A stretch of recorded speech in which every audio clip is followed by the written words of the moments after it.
These people are really bad at this, but I genuinely don't feel any sense of sympathy. But I have seen the original version of this message, and I found it very upsetting and concerning. Hopes that I can close this chapter of my life sooner instead of proceeding into a lengthy, stressful, years-long legal battle that will constantly make me relive what I was subjected to. What's going on? What's happening? But first things first, we've got a short, small update on Keffals, okay? Not much to say, just a little Discord message that I just wanted to talk about to get things kicking off today. But before that, we've got this. So apparently, I struggled to understand what this meant. So maybe you guys can help me out a bit, okay? Keffals head mod admits the leaks were real. Which leaks are these referring to? The leaks in Mutahar's video. Is that right? The leaks were real in deleted crying coke post. Sorry we got caught energy for real, lol. So this is Velvet Bunny. All the leaks. Oh, just all of the leaks. Okay. Don't get this wrong. She didn't make a mistake. This wasn't an accident. She deliberately leaked conversations to the people she knew would maximize harm. Timed the leaks to maximize harm. And has been misrepresenting other leaked texts purely out of spite from past drama. Oh, wait a second. So this is referring to Cherry. Velvet Bunny's talking about Cherry leaking stuff, right? I think that's where the misunderstanding came from. Right, okay. Yeah. I read it as Keffals. I thought, why would Keffals leak it? No, it's about Cherry. Don't start the who's Cherry shit again, for fuck's sake, man. So, you guys are so annoying. You know who Cherry is now. I've explained it about 10 times. Cherry used to be Xanderhall and Keffals' editor, okay? End of conversation, end of discussion. She deliberately leaked conversations to the people she knew would maximize harm. Time the leaks to maximize harm. So yeah, this is an admission. Wait, so this is an admission that the leaks are genuine and real. There's no denial of the content of the leaks. Fucking hell, that's rough, isn't it? Jesus Christ, dude. What were they thinking?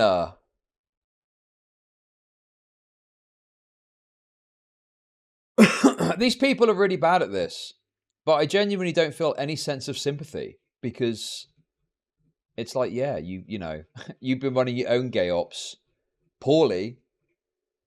And now it's being exposed. And you're very bad at managing the fallout from that, clearly. Nah, I don't think they're saying they're out of context here. And has been misrepresenting other leaked texts purely out of spite. I mean, that could refer to a multitude of things, right? I mean, how do you misrepresent what those messages were? You know, Keffals saying, if people found out how I spent the GoFundMe money, I'd be cancelled. I mean, it's kind of like, it's kind of undeniable, right? There's, you know, I don't want to talk about British stuff again, but like one aspect of this post office thing I was talking about earlier, the post office inquiry, is people looking at messages they sent and going, oh no, I actually didn't mean that. And it's like, well, the meaning seems pretty fucking clear, you know? But they're like, no, I didn't actually mean that. I meant something else. Like, it means what it meant. I think as you read it is what it is. There's no kind of getting around that, you know, from as far as I can tell, at least. Also, there was another thing as well that I saw that I didn't actually go over because I only covered a short few clips of the Demonmama stream.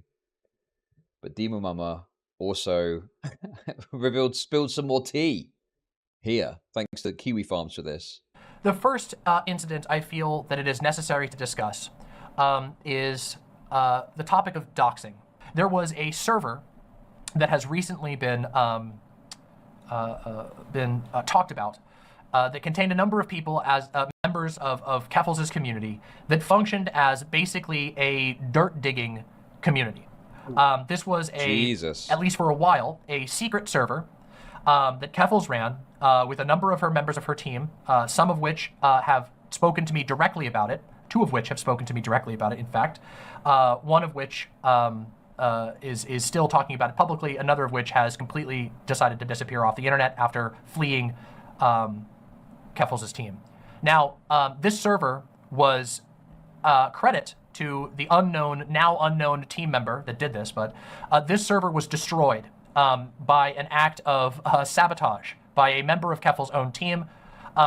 And so very few receipts or messages from this server exist. So that server, I have no screenshots to show you because it was destroyed. However, I can tell you, and again, this is me putting my reputation on the line here, that I have spoken to multiple members of Keffals' team, myself, and verified that yes, this server did indeed exist. Yes, there was internal within Keffals' team. Well, the thing is, it makes sense that it does exist to me as well, because remember For a Man in a Foreign Land? When Keffals did a stream about that guy and had found like videos from his like school days, had found out information about his father, and did a whole piece talking about how he's like a fraud or a fake or something. Like, clearly there were people behind the scenes that were gathering and collecting information. Guys, sometimes someone can just be a conduit of information, and that's it, okay? Obviously, you know, I wouldn't say to just take everything that Demonmama says at face value. But certainly, you know, you can kind of piece things together, and I think there's, you know, likely some validity to some of the claims made here. I would imagine there probably was some sort of Discord server that existed, and they probably did do gay ops type shit. There was internal discomfort with the server, and that yes, the server was engaged in collecting dirt, images, receipts, whatever you want to call them, on a number of other figures, including figures that Keffals anticipated potential disagreements with. Some of these were people that she had at one point called friends. Some of them were people that she was on neutral terms with. I do not know the full extent of whose information was gathered there. It is possible that I had information on there. Thankfully, to my knowledge, I did not, but it is possible. I don't know the full extent. All I know is that this server did exist and that it was being used to collect receipts. As an immigrant myself, I know we all get assigned visa numbers, and with that, here is the docs of a fellow YouTuber.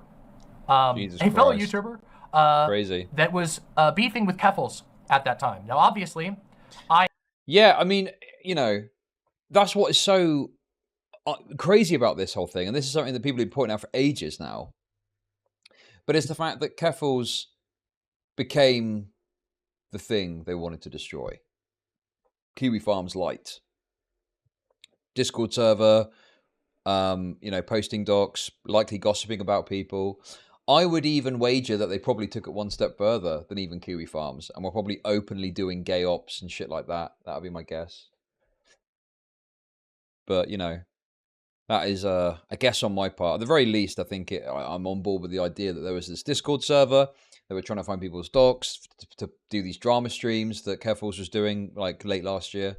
I have censored this, but I have seen the original version of this message, and I found it very upsetting and concerning. Jesus. Now, we don't know just how many people she got docs on. What I do know is from testimony of members of her team that she was using her own personal money to sometimes hire people in order to attain these docs just to keep on file for her own purposes.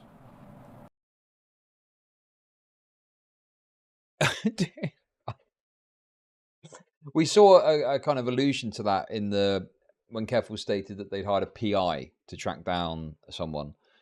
So yeah, it's like Keffals said that's the case. I guess it's probably true, and there's probably more of it too. I find that pretty untrustworthy.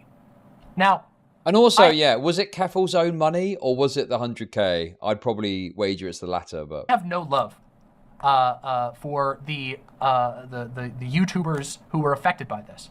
But I think that doxing them and keeping their personal information down to information about their immigration status is a fairly suspect thing to do, especially if you're someone who has also been targeted by doxers.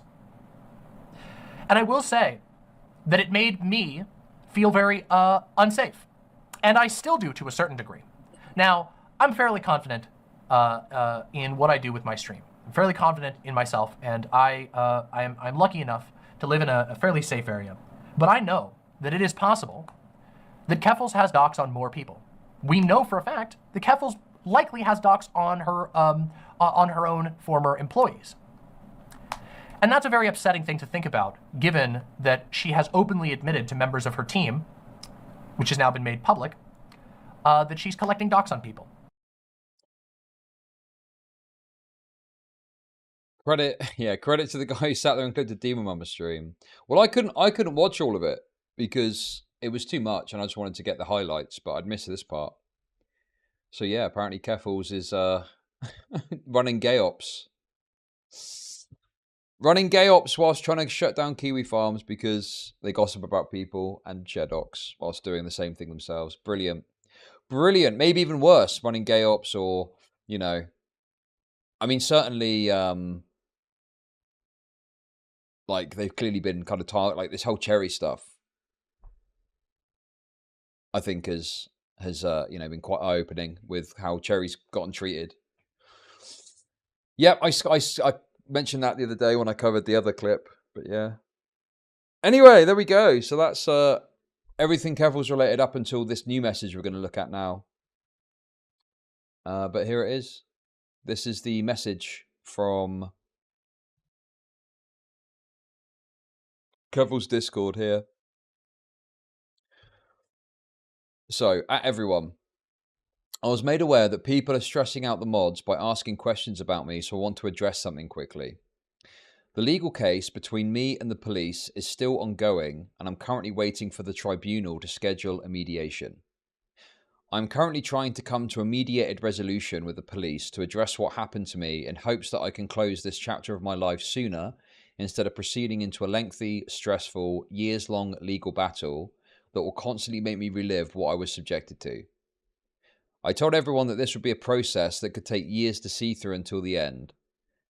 Wait a second, I'm going too fast. I'm getting sidetracked in my brain. I'm currently trying to come to a mediated resolution with the police. Hold on. I thought the point was to do a big, loud legal case to force the police's hand to get them to change things that are bad about the current way that they operate. But now you want a mediated resolution, which, if I recall correctly, I'm pretty sure any mediated resolution would be a private agreement, and you wouldn't have to reveal the public terms of that, right? Yeah. Mediation is confidential and isn't made public. So Keffals would be free to say whatever the hell they wanted.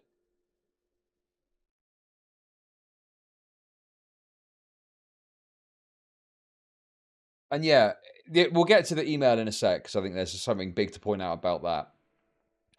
But, you know, this now is all coming forward, and there's more information after the Mutahar video, and also the Staroxphere thread, which said that they believe, Staroxphere said that they thought that maybe the case wasn't going to go forward because it's been too long. But yeah, this is crazy though. The legal case, calling it a legal case, you know, it's a very, dude.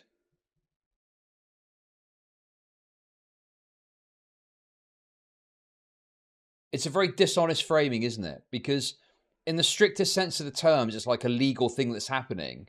But it's not a legal case in the same way that Keffals had presented it originally, which was like a civil suit or something like that.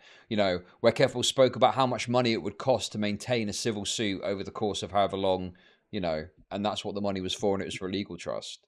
When what has actually been filed is a human rights complaint, which is free to file, maybe the cost of paying a lawyer, a retainer to help them out or something like that. And the other thing with this too is all that Keffals would need to do to literally just debunk all of it and to push back against everyone and show everyone how stupid they are, all Keffals would need to do is show the legal fund, the legal trust or whatever, you know, the amount of money sitting somewhere untouched. Here is the money that I collected that sat waiting for legal fees. But that's not happening because it doesn't exist, because it's gone.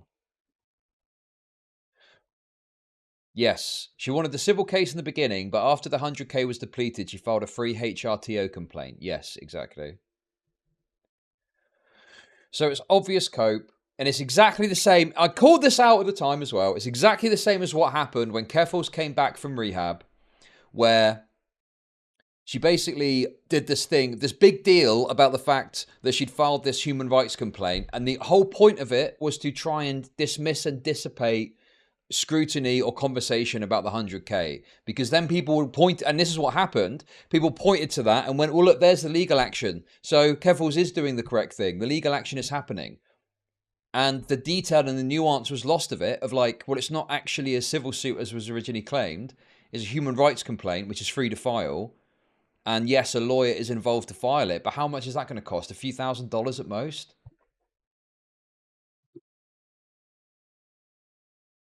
Well, to be clear, the mediation being too late, I think that was a guideline. It is true that it can take longer. But then the thing is, okay, well, if it's going to take longer, that's fine, but that still doesn't address the money, right? Yeah, exactly. You could probably get help for free as well if it's filing a thing against the government. So yeah, big cope. Again, more distraction, more smoke and mirrors to try and obfuscate and distract away from the actual meat and potatoes of what's going on. I'm currently trying to come to immediate resolution. Just what happened to me in the hopes that I can close this chapter of my life sooner instead of proceeding into a lengthy, stressful, years-long legal battle that will constantly make me relive what I was subjected to. So again, it's like this victim Andy heartstring pulling, you know, what I was subjected to, which, all things considered, all the various stories discussed and mentioned, I think was maybe having a bag that had a dead name on. Right? I mean, what was it that was so severe that you're subjected to here? It's such bullshit. It's more victimhood to appeal to the core audience. Very similar to Mama Max. If you remember the Mama Max stuff, right? When Mama Max was on the hook and he started wriggling about, it was just putting stuff out to appeal to the ever-reducing core audience, right? That was what all the statements were about. It was continuously pushing out statements, woe is me, feel bad for me, to disregard the other stuff that was actually happening and the legitimate criticism that they were getting. Okay. I told everyone that this would be a process that could take years to see through until the end, and I don't particularly like talking about it. How convenient. And I don't particularly like talking about it because it was an incredibly traumatizing period of my life where I was subjected to police violence as well as intense public ridicule for not being a perfect victim and how I reacted to trauma.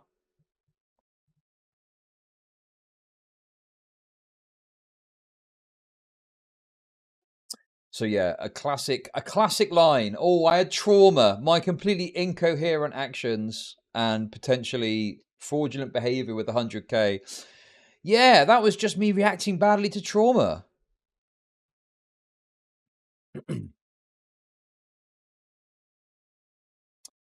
Yeah, also, that's another good point as well, right? So, by the logic of the trans, the whole dead name thing is you getting referred to by your first name, because normally it's the name of a gender that a trans person doesn't relate to, right?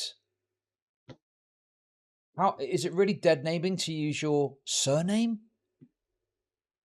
What? Is it dead naming to accidentally refer to someone that's married by their maiden name?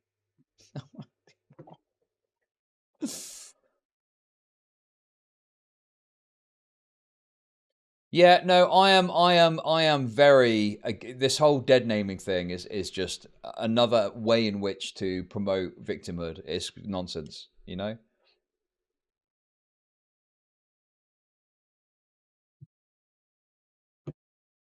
So yeah, I'm very skeptical about the levels of trauma. I mean, it's like, yes, okay, oh, fuck it, dude, I'm gonna get myself in trouble here. Okay. It's this idea that, oh no, it's not a mental illness, right? Guys, it's not a mental illness. It's obviously, something else.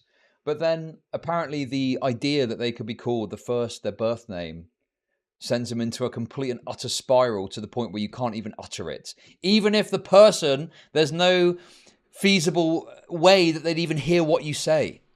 You know? Like a famous trans person, if I said their dead name on stream, that's such an egregious act that I'd get in fucking some sort of social trouble for that, despite the fact the person involved would likely never fucking hear it. What? That's absurd. It's ridiculous. Like, again, totally reasonable to, you know, be respectful one-on-one with someone. Like if you're friends with someone or something and they're like, this is the name I use now. Yeah, cool. But this idea that that needs to be broadened out to, I can't even refer to the birth name of a celebrity that's trans because of how devastating it might be to them if they ever heard it, when they're never going to fucking hear it. Not going to be watching my stream, are they? Fucking hell, crazy. Anyway, let's not get too into the gender memes. Come on, let's continue on. I've absolutely no intention of making any sort of public response besides this post, and haven't given any updates on the case because there haven't been any since the last update. Okay. I think the public backlash to me seeking justice for what happened to me has been particularly cruel. See, this is the thing, isn't it? The idea that it's public... God, Keffals is such a dishonest little rat. It's not the public backlash to seeking justice. There are questions about what justice you may need to seek because your story has changed so much. It's the fact that you asked for 100k and the story's changed a bunch of times as to what it was for and what you needed it for and what even happened with this swatting. Instead of focusing on the swatter who put this series of events in motion, or the police who acted on obviously bad information, some people have decided to position me as the antagonist when I was the victim of a hate crime. Yeah, you were an antagonist. Keffals admitted themselves they were an antagonist. They said, I wanted to be a lightning rod for criticism, and that's why I put all my information up everywhere. What hate? What? Well... The swatting, I guess, would... What's Canada's laws with hate crimes and stuff? I don't fucking know, dude. But yeah, very cringe. Very cringe. Just lots of victimhood mentality. Yeah, I was wondering if the swatting could potentially be considered a hate crime. But, you know. It wasn't a swatting. Well, I think... by all accounts, what the police actually did wasn't a dynamic entry, which is obviously, you know, dressed up in bulletproof vests, knocking down the door, you know, FBI open up, that sort of thing. It wasn't a dynamic entry. I'm pretty sure it was more of a knock on the door and a conversation. Okay, that's wonderful. Right? But how do I make money off depressed people? Despite it was still a swatting attempt, though. Population, trans people are responsible for 90% of internet drama. Thank you very much for the 690. I think it was a swatting attempt because the person that sent the email presumably would have hoped that it was more, you know, aggressive than it ended up being. But obviously it's Canada, isn't it? So the police are very polite over there, I'd imagine. But anyway, I think the way it was described does not align with what actually happened in terms of how Keffals talked about it, i.e. gun in the face type thing. So Keffals definitely overstated it. But I think the person that did it was trying to do a swatting, right? I'm still on hiatus to take care of my mental health and focus more on my personal life, but I wanted to ask you all to stop bothering mods who don't even know the intricacies of the situation. Yes, exactly. It was an attempted swatting, but with an authorized search warrant. The police response wasn't a swatting. Yes. Yeah. That's a good way of putting it. And obviously Keffals overstated it enormously to solicit more victim points, right? I've attached my most recent... See, this is very weaselly, isn't it? I've attached my most recent email correspondence with my lawyer for clarifications on where things are. I'll see you all when I return to streaming next month. Now, unless there's something that's happened on Discord here, when the Discord screenshots cut it off, I can't really say for sure. Maybe someone in chat knows one way or another. I can't see a date on this email. I've got no idea when this email was sent. So this could be a day ago, a week ago, a month ago, 6 months ago. How are we to know when this email was sent? This could have been sent ages ago. My most recent email correspondence. Well, that could have been 6 months ago. Also, another thing that I think is worth pointing out. Justin Anus Man. The lawyer's name is really Anus Man. Is that right?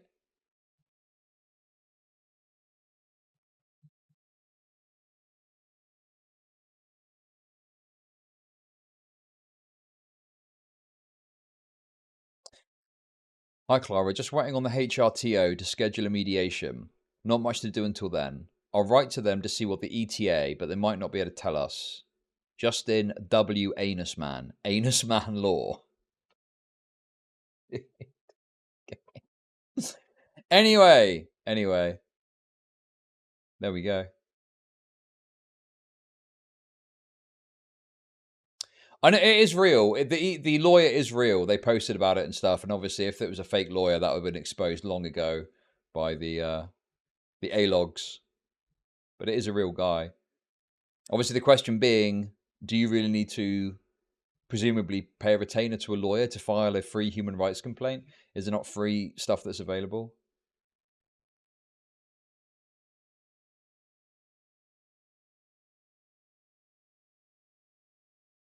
So yeah, anyway, there we go. That is the Keffals updates.